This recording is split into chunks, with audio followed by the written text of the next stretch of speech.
Es ist überhaupt nicht lustig.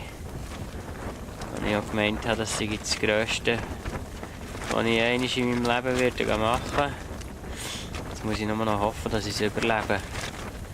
I remember a couple telephone calls when Thomas was on the ice and he was actually pretty sure that he would die.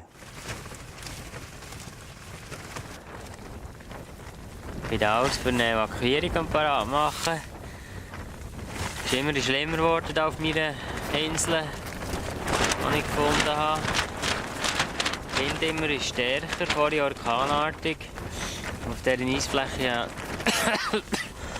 natürlich das Seil nicht gut fixieren. What do you say to a person facing his possible death? Actually, I think I didn't say too much. I think it was more that I had to listen. 2006 it was a very close call, you know. Everything was very unstable around me.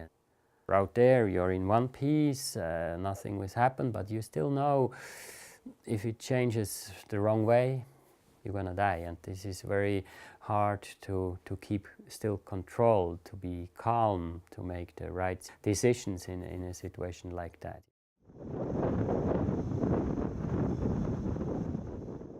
A few years ago I started also working with a mental coach because I'm a father of 3 kids, so when you stay out there for 1 week alone, things start turning, you know, what I'm doing here, why I'm doing this, is it important or not? Yes, it's important for me, but they are scared now at home, so it's a lot of mix, you know, you're not alone, and this is very important for me.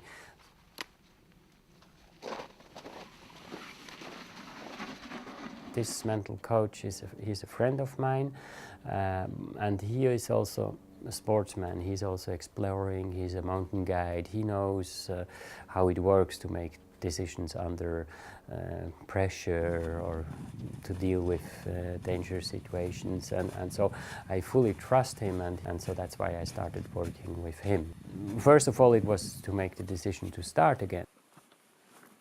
Myself, I had a big pot of yes or no, of decisions, experiences, and I had to kind of sort them out, and he helped me a lot in doing this. I also talked to my closest people around me, my family, my kids, my parents, sister, and he helped me also with this communication, because for me it was very important that they know by first hand that I like to do this again, and I like to hear also how it was for them in 2006 and what would be important for them if I will try this again.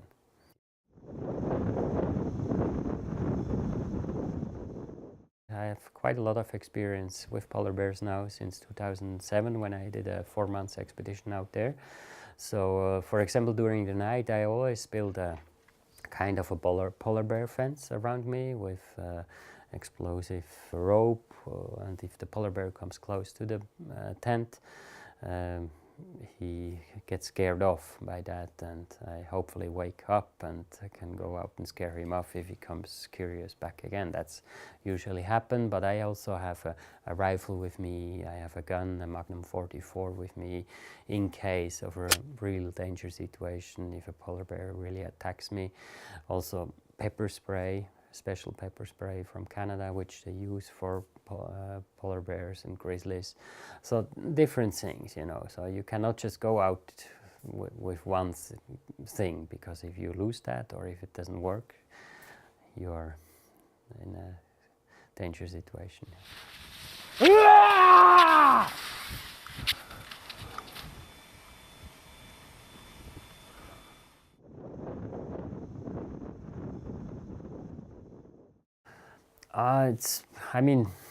Being in the Arctic is magic for me. Endless space, it's just frozen water. You're just traveling on frozen water, you can say, and it's every day changing. People think it's every day the same out there, but it's totally different. It's changing every day, you know, the conditions of the ice, the conditions of the light, you know, the weather, wind, open water, even animals, you know, like close to the coast, you can see seals, whales, polar bears. So it's very magic, and I think it's magic because it's the most remote place on Earth still, you know, because every corner on the world is explored, is on maps, but Arctic Ocean is not, because it's just frozen water. It's just blue on a map, you know. But you're anyway in a kind of a landscape out there, and sometimes landscape is great. It's like you see sculptures. It's a beautiful place.